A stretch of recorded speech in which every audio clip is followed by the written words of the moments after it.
What's going on, guys? Back out here in the garage. I have a LQ4 cam bearing. The second to last cam bearing is seized on the cam. I was just spinning the block. Couldn't get the cam out because that bearing was, stuck on there. So, and it was on a motor stand, so I had to take it off the motor stand. I've knocked the flywheel off and I'm about to bust the back cover off and see if I can bring it forward, drive that back cam bearing out, and see if it'll go out to the back. If not, I'm going to attempt to drive the cam out off the bearing, or out of the bearing. I'm not really sure yet, so I'm going to spin you guys around and show you what I'm working on.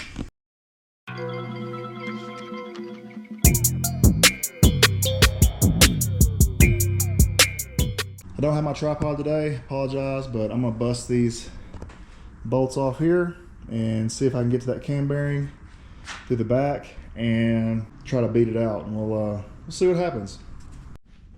All right, so I got the back cover off. I got to the rear cam bearing. We're going to try to drive that one out in that way and then see if the cam will slide out that hole. So I'm going to get the beating. I won't record none of that, but I'm going to take my cam bearing tool. You can get these on Amazon. You can get them. You may be able to rent them at AutoZone or O'Reilly's. This one's specifically for small block Chevys and LS's. It just fits right in there, and I'm gonna try to drive that dude in and see what happens. All right, so I pushed the cam bearing in, I laid it flat, and I slid it down here in this area, and that should, if I'm thinking right, should let us push that cam out the back. So probably gonna need both hands to do this, so let me shut the camera off. Wish I had my tripod. Don't really have anywhere to sit you guys at where you can see.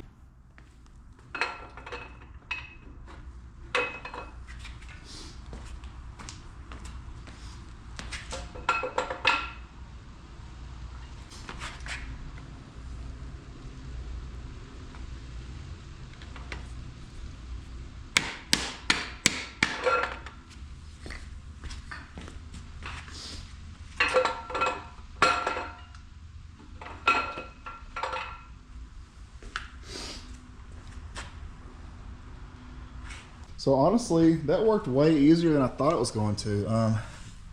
You can see that's the one right there with the bearing on. I don't really hope that block ain't messed up too bad. It actually don't look bad. I know you guys can't see that in there, but all right. So the next thing I did was I flipped it over. I busted the windows tray off of it. Super easy to do. I've hammered the first and second bearing out. I took my little handy dandy magnet, and there's plenty of room. Just run your magnet through there and grab that cam bearing. So we'll set you guys up. We're going to drive this last one out, grab it with the magnet, and I'll show you how it's done.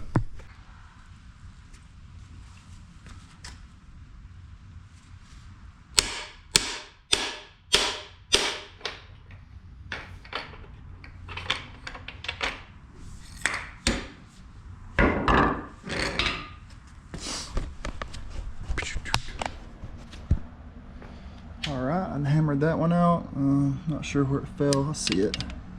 Take my little magnet. You can just twist it in and grab it out like that. So there it is. There's 4 cam bearings that. And they're pretty rough looking too. I mean, they're not the worst, but there is some copper showing. So there's the 4 cam bearings. I drove them all 4 out. As you can see, the middle one's super thin. I don't know if I can see that on camera. And then this one's a little bit thicker, and the 2 end ones are really thick. So the thinner one always goes in the middle. The other 2, I guess, would be 1 and 5 are the same.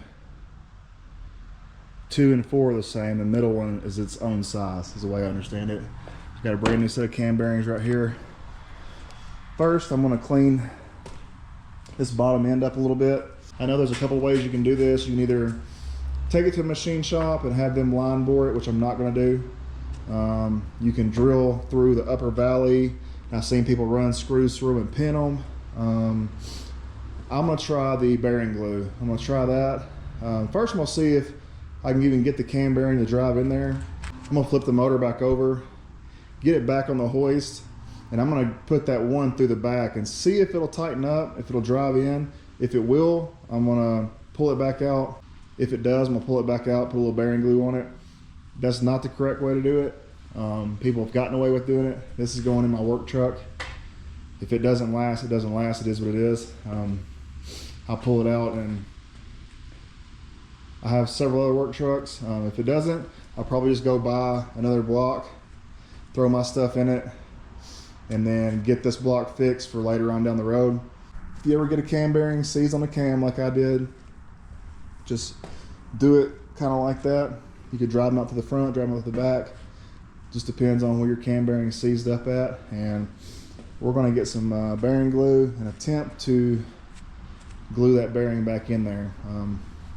Not real sure if that'll work, but I'm definitely going to try it. So I'm going to get this thing back on the hoist, flip it over, get it back on the hoist, pick it up, and I'm going to try to drive that one bearing in. If that bearing is semi-tight, I'm going to glue it and forever let it ride. I honestly think it'll be okay. I'm not going to put a crazy cam in this thing. I'm going to put a very, very small, just torque cam, truck cam, something like that in it. Nothing too extreme, so that way it don't beat those bearings down, especially that one I'm about to repair. But like I said, the correct way to do this, take it to the machine shop, have them hone it, get bearings that made for that size, or pin it, or do what I'm doing and try to glue it. So we're going to try to glue it, see how that goes, and see if we have any luck with that. All right, ran down to the parts store, and this is what everybody tells me to get. It's made by Loctite. It's called bearing mount. It's for I don't know, it's supposed to be bearing glue, not really sure. Part number 39150 from Loctite. We're going to try that on there. Also, if you notice, the old cam bearings have a tiny, tiny hole compared to the new ones. See that right there? So that'll allow you to not have to be completely, that's going to allow a lot more oil to these bearings. So I think with the glue and getting oil in there and a new cam, I think it'll be all right. So I'm going to try to glue this thing on there, try to drive it in. We'll see what happens. And I'll cut the camera back on when I get this one in there. And I'm just going to let this one set overnight or 24 hours or so. Then I'm going to come back and I'll put the rest of the cam bearings in.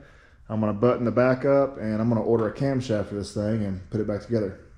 All right, so I stuck the bearing in there and it didn't fall in. It definitely, I mean, you couldn't push it in by hand or nothing. It's definitely going to take driving it in, so that's a good thing. That means it likely had enough oil between the block and the bearing to not just wear it out. It's still pretty tight in there, so that tells me right there if we got a little tension on there, maybe some bearing glue, it might last a little while. We're going to try it. I'm just going to try it and find out. I got nothing to lose really here. If it doesn't, I'll take it apart. Like I said, build another 6.0 for it, maybe something different. Really like the truck, plan on keeping it for a while, but if this will get me by till I can find another motor, a donor. This can get me by until I find another donor motor. That'd be cool. So you want to make sure one of these holes is lined up with that oil port when you stick that thing in there. That's a must. So remember that. Try to pay attention to that. If you don't, your cam's not going to get any oil between the bearing and cam. You can't see through there, but the oil galley hole is all in the same spot all the way down through there. It's about 4 to 4:30. He was going to be o'clock. So you make sure this hole, I usually like to do it just like that. That hole right there lines up with that oil galley right there. So definitely want to make sure of that. If you want, you can stick it in there, take a Sharpie and mark the top of it, which is what I'm going to do. All right, so I feel pretty good about this. I took my pick and put it down in each oil galley hole. That way I know that I lined them up, centered them the best I could. That's why those holes are way bigger in those, because it gives you a little leeway on that oil galley there. It's about an inch slit.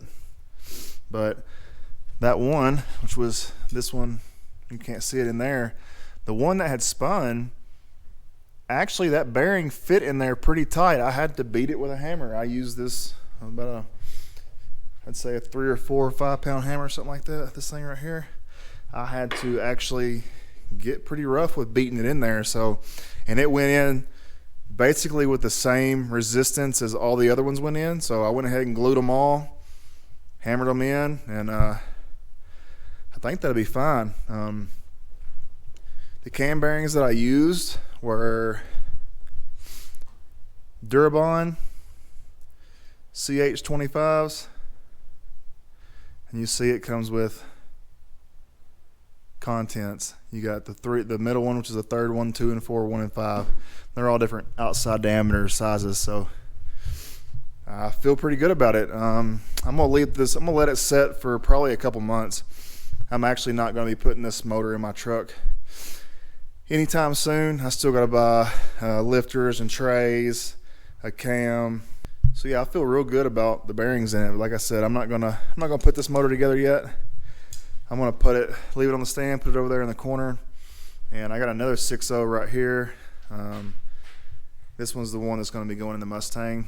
It needs cam bearings too. I got like I said, I got main and rod bearings for it. I need to order piston rings, and I'm gonna gap those, get that done.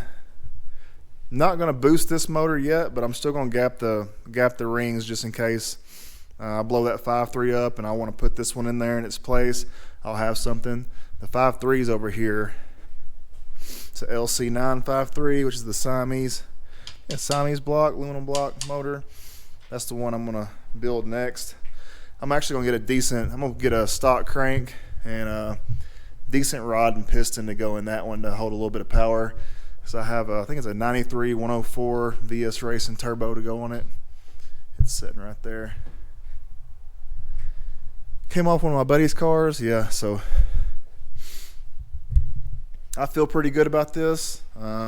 If you run into this same type of scenario that I just ran into, and you're able, and there's resistance putting that spun cam bearing back in, why not? Throw a little glue on it and try it.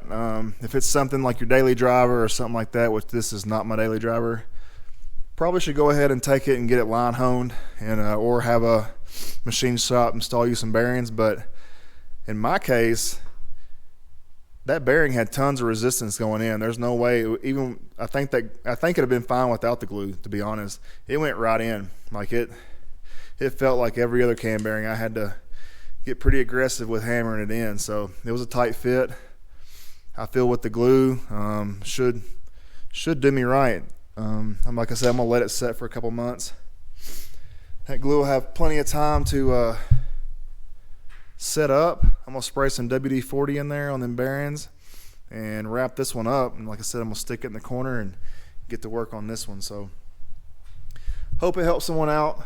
Let me know in the comments if I'm a hack job or if this will actually work, but I feel like it's going to work. It had the same resistance as all the other cam bearings that I hammered in. It took 10, 11, 12 good swings to get that thing in there seated where it needs to be. So I feel pretty good about it. But like I said, let me know down in the comments what you guys think. Hopefully it helps somebody out in the future. If you got an LQ4 or LQ9, I hear they're I hear the LQ4s and LQ9s are notorious for this, especially the LQ4s.